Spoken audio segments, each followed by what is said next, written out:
దేశంలో ఎలాంటి గందరగోళ పరిస్థితులు ఉన్నాయి అని అంటే బ్యాంకుల్లో కూడా డబ్బు భద్రం కాదేమో అని చెప్పి భయపడుతూ పెద్ద మొత్తంలో డబ్బులు విత్డ్రా చేస్తూ ఉన్నారట.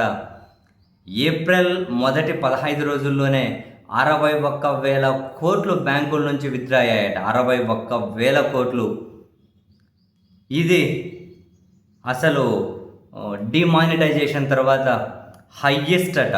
మనం డిమానిటైజేషన్ తర్వాత అంటే గుర్తుపెట్టుకోవాల్సింది ఏంటంటే యూపీఐలు వచ్చాయి.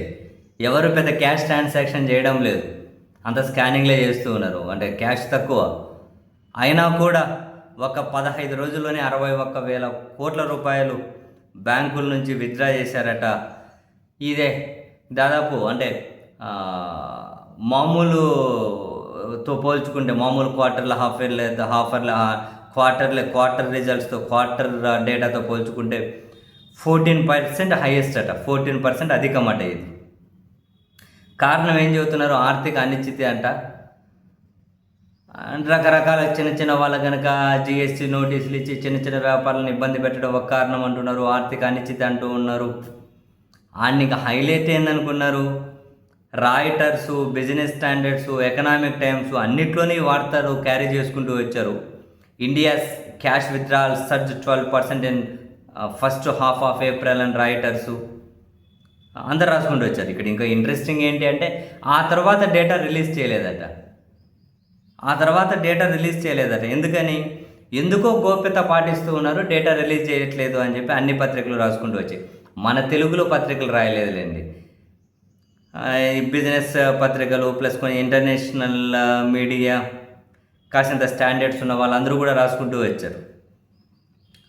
అంటే బ్యాంకుల నుంచి కూడా డబ్బులు విపరీతంగా ఎక్కువగా విత్డ్రా చేస్తూ ఉన్నారు. అంటే భయమా?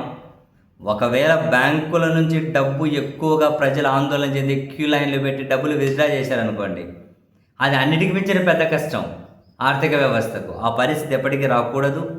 ప్రజలెవరూ ఆందోళన చెందకండి. ఈ భయం ఆందోళనతో ఎక్కువ విత్డ్రా చేసుకుంటూ ఉన్నట్లున్నారు. ఏమో మనం ఎవరికి ఏం చెప్పగలుగుతాం? భయం ఆందోళన ఉంటే ఉండొచ్చు, మన దాక్కున్న కొంచెం డబ్బు ఆడికి పోతుందోనని. ఎలాంటి పరిస్థితికి తీసుకొచ్చారో చూడండి దేశంలో పరిస్థితులను. ఏం చేస్తాం? అసలు ఏప్రిల్ 15 డేస్ లెక్కలు చూసిన తర్వాత ఇంకా ఆ తర్వాత ఇప్పటి వరకు ఈ నెల రోజుల్లో డేటానే రిలీజ్ చేయలేదట. మామూలుగా 15 డేస్కి ఒకసారి చేయాలట. ఏప్రిల్ 15 to 30, మళ్ళీ మే 1 నుంచి 15 అసలు ఇది రిలీజే చేయట్లేదట.